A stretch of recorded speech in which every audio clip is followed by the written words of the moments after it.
Alright, ladies and gentlemen, it's been about 2 months since we last updated our tier list maker in Genshin Impact. Now, of course, since then we have had the release of Enefa, Lauma, Flint, Nefer, as well as a whole new region, brand new mechanics, brand new Abyss design, no brand new endgame mode, but still, there's been a lot of changes. So you know what, I figured now is about time to update the tier list. Also, we did get some brand new systems in place. First of all, we got to choose another free standard 5-star.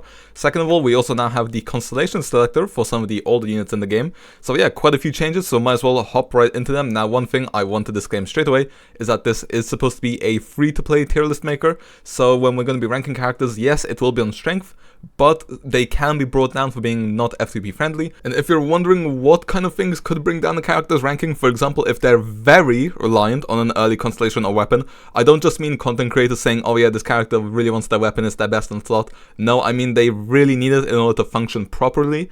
Or they require a C6 4-star, which takes on average about 200 pulls, so that's actually harder to get than a limited 5-star. So someone like Iansan or Chevrolet don't need their C6, but it's a nice boost. Whereas someone like Farazan and the DPSs who need Farazan definitely want Farazan C6, so that would bring them down. Also, something like requiring a full 5-star team isn't that big of an issue. However, requiring a full 5-star team that requires niche support, such as Escoffier or Shenyan, instead of someone like Farina, Shalonan, or Kazuha, can bring you down as well. Also, obviously, mostly looking at C0R0. However, if the early constellations are available, for example, standard, or they're part of the constellation selector, we can select their we can choose to rate them on their C1, but it won't really make too much of a difference, if we're being entirely honest. So yeah, with that disclaimer out the way, we might as well just hop right into it. But if you're wondering what our previous tier list looked like, this is how it looked. Honestly, one thing I think is that I wasn't harsh enough on characters who needed new supports, but after we saw characters like Lauma into Nefer or Enefa into Flint, then I do want to punish a bit more requiring new supports. So, because there's just more examples of that in the game. Now, when it comes to starting off the tier list, I just want to say the first few characters we're going to go through decently quickly. For example, Klee as well as Eula, I consider the two worst characters in the game. Getting their C1s will not change anything, they're very clunky, they're not really suited for current endgame design. Next up we have two standard characters, that being Diluc and Keqing. Once again, getting their early constellations, even if it's their C2, C3 or C4, it won't make them that much better, they're just gonna stay in D tier.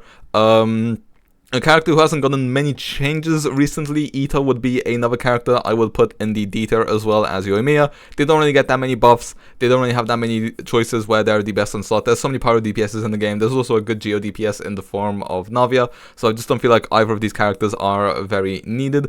Saido is a character I slightly considered putting up, because I do think his C1, although it doesn't change all that much for him, it's a nice little boost, so I thought maybe I'd be nice and put him in the C tier. But then when you think about the fact that his team, you know, you want like, you gotta pull a few characters just for Sino to work, so honestly, end of the day, I just don't, I still don't think it's worth it. I'm sorry, I considered putting him up in the C tier, but I think he's still gonna stay in the D tier for me. And then finally, rounding out the D tier will be Mizuki at C0. She is a very weak unit. Now at C2, she's actually okay, and maybe you could consider putting her in the C tier, but she's the newest standard character, so I wouldn't expect people to have her C2. I pulled on her banner and didn't get her C2 yet. Yeah, I don't think that's worth considering yet, and even then, rarely ever do we get endgame design which actually favors her. The only time I think Mizuki is good in Imaginarium Theater, and that is about it, especially when it's like the leyline defense, or yeah, the leyline defenses. Other than that, sometimes on floor 11 if they make it super AoE, but other than that, she basically never has any use. And even then, in AoE, I'd still rather use someone like Neuvillette, Xiao, or Milvika as well. So yeah, she's gonna be in D tier for me. Now, C tier, we're gonna go with Ayato. I actually rate Ayato a bit higher than a lot of other people do. I feel like he can do some decent stuff. You know, you can do like a triple Hydro along with like Kazuha or Shalonan using like Farina and Yelan. It's actually a decent team with decent team DPS. You can get a C1, it doesn't change that much for him, to be honest, so not really considering that. Other than that, you know, he's actually decent as a Hyper Bloom driver, especially with Lauma's release. You know, he can be a decent on-field Hyper Bloom driver. that, you know, you can also run him dual DPS with Movi, because you actually have a fair few choices with Aito, which don't do incredible DPS, but they do alright DPS. Child, another character, his C1 is some decent quality of life, but overall it wouldn't really change his tier list ranking whatsoever. So yeah, he's probably just gonna stay in the C tier, but you know, him and Aito aren't as bad, you know, as some of the other characters in my opinion. I think they're doing a bit better for themselves. They feel a bit more modern. Someone like Scaramouche will be next to me, might be a bit controversial, but you know, does really want to see 6 4-star. I just think that he, out of Xiao, Chaska and himself, I do feel like he's the weakest. I wouldn't really justify getting him for any reason. You know, he's not great in single target, he's not great in AoE, he's not great in multi-target, he's just, you know, he's kind of I can't even say jack of all trades, because he's just like, he's okay at a lot of things, but not good at any one thing, in my personal opinion. And then also C6 Farazan. So yeah, he will be in the C tier for me. And then finally, actually not finally, we are going to put Raiden in here as well. I actually think Raiden is about an A tier unit, but as purely a DPS, she's C tier. I don't think Raiden's meant to be a DPS, she's meant to be more of a sub DPS slash support. As a sub DPS slash support slash hyper boom trigger, you can put her in A tier, maybe even S tier, although I think with some of the recent Notcry units, I would have put her in S tier, but then with the recent Notcry units, we have so many good units now that I would put her in the A tier as a unit, but purely as a DPS, I do think that she is C tier. And then rounding out the C tier, we will have Tignari. He probably is the standard DPS who is the best, in my opinion. I actually think that he's pretty damn solid, although now we have another Dendro DPS in the game, so that your need for him isn't as big now. You know, when it was only Kenichi and Alhaitham, maybe you could even put him in the B tier. If he had some of his early constellations, mine C4, but I still don't use him. At C6, you know, he will be even more usable, but I just feel like there's not as many reasons to use him nowadays. But yeah, that's going to round out the bottom 3 tiers. If you want to hear more reasoning, you can go watch the previous one from 2 months ago. It's sitting about 5k views, and I explain things in the lower tiers a bit more there. Like I said, though, there's just like 33 new characters, so I just want to get through this decently quickly. Next up, moving into the B tier, I want to put in the 2 poster children of what it means to be an expensive unit for me. They would both be in the A tier if they weren't so damn expensive. That's going to be Wriothesley as well as Xiao. Wriothesley, you really want his C1. I think he is the only character in the game which really wants their C1 and feels like a much better unit with it, because it doesn't just increase his damage numbers, it increases quality of life, playstyle, and damage. So, you know, C1's very good for him. If it was just that, actually, I even if he wasn't so C1 reliant, I wouldn't be able to put him in the A tier, because to make him strong, you also want Escoffier. With Escoffier and C1, he actually definitely feels like at least an A tier unit, in my opinion. But, you know, C1 and Escoffier is quite the ask, so he will be on the B tier. The one good thing going for him is he's not locked into freeze. You can play him in freeze, or you can play him in melt. His melt teams are a bit cheaper, but even then, once again, you still want the C1, arguably even more in a melt team, because you want to get those big charge attack melts. So, yeah, unfortunately going to be in the B tier. And then Xiao, of course, is the king for needing the most expensive team in the game. Shenyun, niche support, C6 Farazan, over 200 pulls on average. So yeah, definitely in the B tier. Like I said, both in their optimal scenarios can be A tier, but unfortunately they'll have to be in the B tier.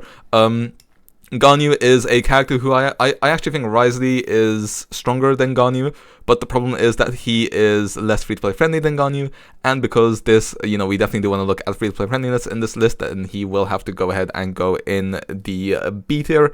Next up, I want to put Alhaitham. Alhaitham, you know, not much has changed for him, even though Lamar released. I don't think she's really that much of an upgrade in a lot of his teams. You know, she can be a bit of an upgrade, but I don't think it's enough to change his rating. Also, Nefer just really studied that he has even more competition now, so I think staying in the B tier is kind of a safe choice for him. You know, his damage just isn't as high as it was back when he was considered a top 3 DPS in the entire game, and part of the reason why he was top 3 in the entire game was because Hyper Boom was so strong, as well as the fact that Dendro was so rare, but now he's about B tier, sadly. Chaska will be the first Natlan character I want to put on here as well. She is very much a jack of all trades, master of none character. I know some people consider her very highly. I do quite like her. I do think she's kind of on the borderline of being A. I actually think a lot of the Natlan units, the first 3, that being Mumalani, Kenichi, and Chaska, are all kind of in this range in between B and A. I don't rate any of them super high, I don't rate any of them too low in my opinion. They're very solid, but especially now that Night Soul isn't as prevalent of a mechanic, I don't think they're as needed. And then finally rounding out the B tier, I think I want to go ahead and put in Nilo as well. She did get a decent buff from Llama, or actually a very big one actually. She is quite damn strong in certain scenarios, but again, Llama's kind of a niche support. Do you want to pull Llama just for Nilo? I mean, if you're a Nilo main, sure. Also, you can get Nilo C1, so with Nilo, C1, and Llama, maybe you can make the argument for her being in the A tier, but then again, I feel like if you don't have Nilo yet, I think you're just better off investing in Nefer than Nilo. I'd sooner pull Nefer and Llama than I would Nilo and Llama, even if you can get Nilo's C1. Also, she really wants AoE. She in single target, she's not as good. Of course, Llama does fix that slightly, although not enough in my opinion. So yeah, still B tier for Nilo, although she is definitely on the precipice of moving up, but I just don't think it was quite enough. Next up in the A tier, I want to go ahead and put in the other two Natlan units. Like I said, I do kind of consider these three kind of in the same ballpark, but I feel like these two just have a bit more of a niche than Chaska does.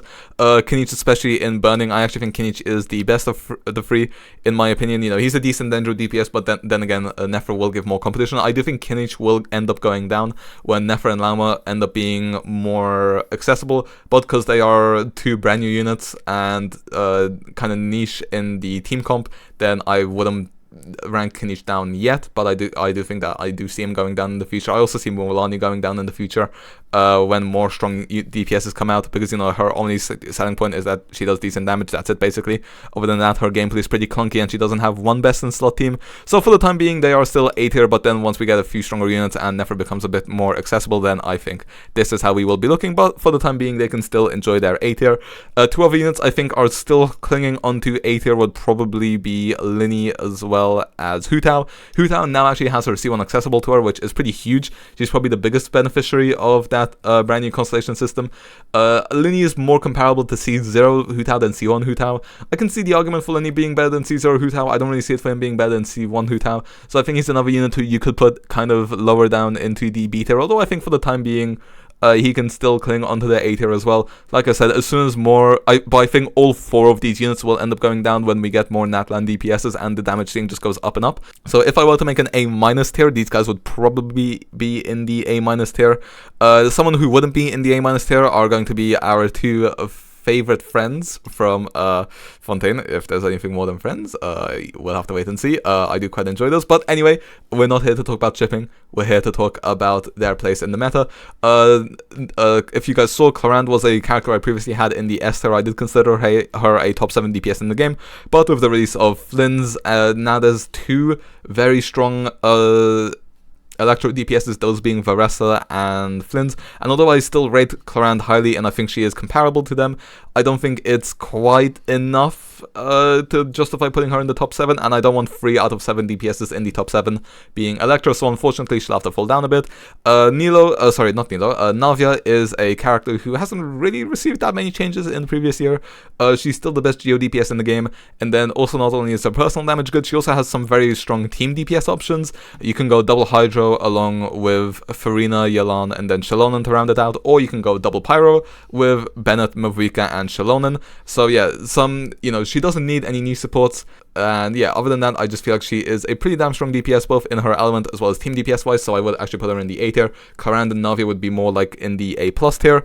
Ayaka is another unit I'm going to put in the A tier. Previously had her just about in the S tier, but then again, kind of thinking about the fact that she does require Escoffier isn't ideal. Also, to be fair, she kind of needs 2 niche supports, those being Escoffier as well as Shenhe. Shenhe, of course, you do have her C1 accessible now, and you also have, which is actually decent, then you do also have Ayaka's C1, which isn't as strong. I mean, it's got very little use case. Her C2 is actually good, so if you already have her C1, then picking up her free constellation won't give you a C2 Ayaka, which is very strong. But like I said, we're only considering C0 and C1 if they're obtainable from the constellation thing. So C1 Ayaka, C1 Shenhe, Farina, and Escoffier is just too expensive of a team to justify putting it in the S tier. And because of how expensive that team would be, I would put her more in the A- than the A+ tier. And then finally rounding out the... Actually, no, wait, that's all the characters I have in the A tier, I think. This leaves us with the top 7 characters in the game. Now, here's what I want to do first. First of all, I want to put Alakino in the S tier. I wouldn't really consider her for SS tier, but she's just got very strong DPS overall, and then she also has a lot of team options. Vape, Melt with Sitlali, Over Vape with Anefa, Overload as well. You know, she just has a lot of team options. She's not a niche character. She's just a very strong DPS character with a lot of team options. So I do think that she deserves to be in the S tier. I don't see her going down to the A tier in the future yet. Although, you know, maybe that will change, but for the time being, she will still stay in the S tier, although she also won't go up in the SS tier because we have a certain Mavwika who exists. Mavwika, strongest DPS in the entire game. Citlali, it can be debated whether she's a niche support. Citlali has already rerun before, so I'd be more inclined to allow Mavwika to have Citlali in her team when we're considering this. And then on top of the fact that you pair her with Shalon, who's a general support who's rerun multiple times now, as well as a 4-star in either Iansan or Bennett. I do feel like that doesn't take away from her F2P abilities, but even if you don't want to give her Citlali, the team of Bennett, Iansan, and Shalonen is also still very strong, so I would still consider her in the SS tier. Another character who I definitely would put in the SS tier is Novlat. He is literally the king of free-to-play in my opinion. He's been around since version 4.1. If I remember correctly, yes, that is correct. He just has so many team archetypes. You have Hypercarry with Farina, Kozlaha, and Shalonen. Yes, those are free 5-stars, but they're free general support, so I actually think that's relatively free-to-play friendly. You do also have Hyperbloom Nivelet as well. You can do it with or without Llama, and then you just need Cookie, and then you can also just throw in Farina. It will deal very high team DPS as well as high reaction DPS, as well as high personal damage. You can also do Lunar Charge with Nefer as well. He's one of the few characters who can actually take advantage of Lunar Charge without needing someone like Flins or Nefer. You just need to give him a Nefer, so that's also an option. Then, so yeah, just quite a few team archetypes. There's also Freeze with Escoffier and Citlali, or yeah, actually that's probably the best on Escoffier and Citlali, and because you get Cinder City, you also get the healing, you also get the personal damage from Escoffier, and then she also buffs Nivelet and Farina's personal damage as well. That's a slightly more expensive team, but just the fact that he has so many team options, I definitely think that he does deserve to be in the SS tier. And now is when we come into the tricky situation. Who will be our third SS character? You can make the argument that all 4 of these guys deserve to be in the S tier. I think of the lot, the one I least consider for SS is going to be Nefer. Although Nefer is very strong, she requires a niche and recent support, that being Lauma. They literally released one version after each other, so and then when it comes to replacements for Lauma, there isn't really anyone. Also, her teams aren't all that comfortable to play yet. Maybe when Colombina releases, if she can heal and works in that team, that will make the difference. But right now, you actually don't have any sustainers which you can run with Nefer without it being a team loss. So you normally end up running Prototype Amber Nahida. Although she does have some okay iframes in her kit, you definitely will end up getting hit sometimes. So sometimes you will be living life on the edge. But then also, it's just the main fact is that the team DPS goes so down so much without Llama, and there isn't really any good DPS. There isn't any good Dendro replacements for her, and you don't really want to go for a Hydra replacement either, because a lot of them don't really work with her rotation time. It is nice that Aino works in her team as her best Hydra support, but then unfortunately you do have the Nefer situation, and then the Llama situation, and then the character rounding out the team would probably be Nahida, who is another 5-star, which is less comfortable as well as less accessible than Flynn's teams. So I do think that I would probably rate Flynn's higher than her. And so this will whittle down our choices to 3 characters. And I think of the rest, the next one I'm going to put in, I think is actually going to be Skirk. DPS-wise, Skirk is top 3. She's stronger than the rest of them. But purely looking at it from a free-to-play plus strength point of view, she wants one of Shenhe or Yelan. Without those, her DPS goes down a bit, but not too much. The main problem is she really wants Escoffier. And Escoffier released just the version before her, and I believe that Escoffier has not rerun yet, if I remember correctly. And the DPS without Escoffier is quite big. The only Dahlia isn't really an Escoffier replacement. He's more of a Shenhe/Yelan replacement. If you already have those, and then if you don't have Yelan, Shenhe, or Escoffier, then and you're running a team of like Skirk, Farina, Charlotte, as well as Dahlia, then it's just not the same. So I'm unfortunately gonna have to put her in the S tier just because she wants a full premium team, as well as the fact that one of those is niche. So that's why I'm gonna put her in the S tier, even though DPS wise she is top 3 in the entire game. And then next up is Varessa is next up, and she's going in the SS tier. Flynn's is going in the S tier. Flynn's, unfortunately, just because if it wasn't for his reliance on Inefa, I could have put him in the SS tier. I know he can run at C0, you don't need C6 I know. C6 I know is nice, but you don't need it. C0 is perfectly fine. Other than that, all you need is a Sucrose. Sucrose, perfectly accessible. The problem is then you do need Enefa. You can run Fischl instead of Enefa, and I do think Fischl for Flins is stronger than having to replace Escoffier for Skuk or having to replace Lauma for Nefer.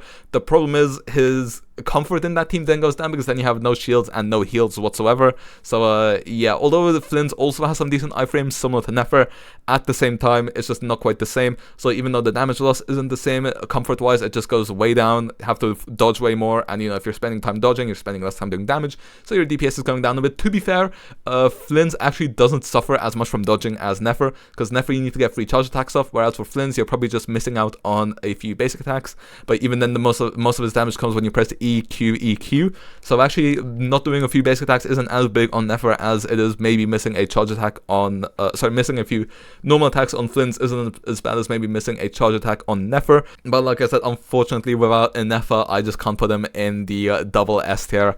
So that means that the third best DPS for free-to-plays that I am listing here will be Veressa. Although Veressa technically has two team options, but then the Iansan the Iansan Farina and Shenyan variant I don't think it's the strongest option. You know, if you have Shenyan, you can run it, but if you don't, I wouldn't pull Shenyan for it. The main one I'm considering is the Chevreuse Iansan team. Some people are going to say, oh, but Chevreuse Iansan, you need them C6. That's not very free-to-play friendly. No, you don't. I don't run C6 Chevreuse, I don't run C6 Iansan, I think mine are both at C4, and although the C4s and C2s are okay, even at C0 or C1, they're both very strong, so you know, C0, C1, C2, Iansan, Chevreuse, they will still make Veressa feel like a top 3 DPS in the game. And then the finals, the difference between her and Flynn's is that her final slot is much more accessible. If you want more personal damage for her, you can run Bennett. If you want more team DPS, and if you're in Vape scenarios, for example against the Hydro Tulpa, Shangling absolutely destroys stuff. And then also you can just round out with Mavika to make, you know, Mavika's had quite a few reruns, so she's definitely going to be rerunning more than the likes of Lauma, as well as Enefa, as well as Escoffier, just because she is an Archon, so she gets pretty frequent reruns, and she's also a very popular character. So, you know, if you want to run a Veressa Mavika dual DPS team, it's just absolutely one of the strongest in the game, and it gets rounded out by 2 other 4-stars. So yeah, that's why I think Veressa is the third strongest DPS for free-to-play characters. If I were to recommend 4 characters for you to pull as a free-to-play, it would probably be these 4, or maybe her as well, but I'd say probably these 4. Then again, I think if you want my recommendations on who to pull, I'd say anyone A tier or above. But then you also shouldn't feel bad about putting anyone in this in the B tier or above. And if you really like the C tier characters, you can pull them as well. End of the day, Genshin isn't that hard of a game. Also, your end game performance doesn't really matter. So just go ahead and pull who you want. But if you want my thoughts on who are the strongest characters in meta for free to plays, mostly C0R0. Also considering how expensive their best in slot teams are, this would be my personal list. Let me know what you guys think down below. Who's your top 3? Who's your top 7? Do you agree? Do you disagree? With that being said, I hope you guys enjoyed, and I'll see you guys next time. See ya.